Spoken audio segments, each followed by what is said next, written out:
Here's a tweet from Emily Kaplan over at ESPN. Hearing Colorado likely won't re-sign Erik Johnson, who's been there for quite a while now, former first overall pick of the St. Louis Blues many years ago. The veteran defenseman will hit the open market when free agency begins on July 1st. You can see the Avs season. They finished first in the Central Division despite having a number of different injuries to deal with. They never had their captain all year long, Gabriel Landeskog. He will not be part of their team again next year due to this lingering injury problem that he has. You can see McKinnon and Rantanen led the way.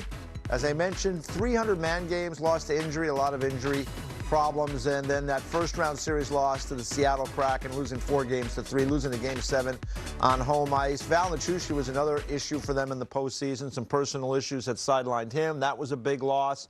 When you think about the Avalanche now kind of moving forward, the McKinnon contract kicks in, so that's going to be a bigger deal to deal with. They'll have LTIR space throughout the year with Landeskog already ruled out for the season.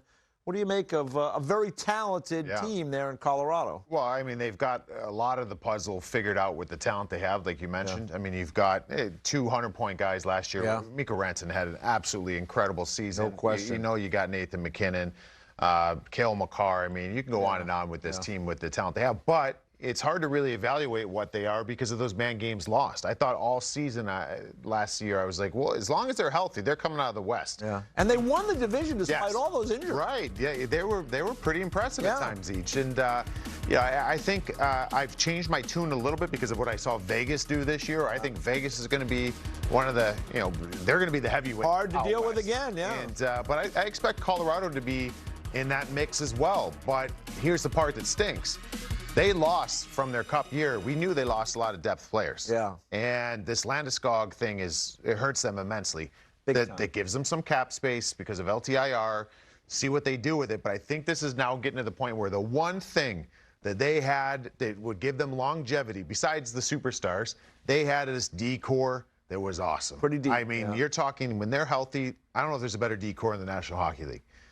You might have to dip into that now to free up money to try to improve on their depth up front because that's what they need. Center ice is an issue, and depth forwards is an issue for this squad. I think they're going to have to dip into their D-core, which unfortunately I don't think anybody wanted to do, but it's kind of gotten to that point where I think you need to do it. Yeah, what a luxury they have with that back end. You see all of the guys, and guys that have just blossomed once they got there. Devon Taves turns into one of the better players, one of the better defensemen in the NHL, skates so good, and obviously Makar. You go up and down that list. But when I look at the Colorado Avalanche, I look down the middle at that team, and I look in center. And the issue was once Naz Kadri went to Calgary, all of a sudden it was apparent. There was a big hole there, and guys filled in. They did a nice job. Comfer played a lot of center. Newhook's a guy, a young prospect that they brought up, drafted high. They've tried him there. It hasn't really fit. To me, with Landeskog going to be out for the entire season, you look down the middle of the ice and you just don't have enough there. They brought in Lars Eller. That was sort of to fill the gap a little bit, try to go for a playoff run. It didn't work out. And you look at this forward group, there's not even that many bodies signed. And these are the guys that got the job done last year, not to the satisfaction that they did the year before. But center ice is the issue for me. And this team, I think that's #1 priority. And if you want to talk about the D-men, the one guy that I would look to move, because he's probably got great value, is Sam Girard. And not because I'd want to get rid of him, just because the other 4 guys are guys that I want staying there for sure. And I want to open up more time for Bowen Byram if I'm the Colorado Avalanche, because he's ready to bloom. This is a guy that could be a Norris Trophy winner down the line. And I love the way Girard plays. So undersized, but really carved out a role for himself as really a unique player. You can see how small he is. He uses one of the smallest sticks in the NHL. And I think a guy that could potentially nut you some value down center ice. And you know what the real value for Sam Girard is when you look at those numbers is that he's under contract for a couple more years. He's had a reasonable cap hit. He's a puck-moving defenseman. There's a lot of teams in this league that would love to, and we've talked about it a lot. Some of these destinations that are having trouble keeping players or bringing players there. If you trade for a Sam Girard, he's under contract for another 4 years at a reasonable rate, and he can help you move pucks out of your end. Here's the point from a personal standpoint, and I don't know Samuel Girard from Adam, but from the standpoint, he's also played behind some pretty spectacular defensemen. Might be in his mind an open mind to that too. You got a cup.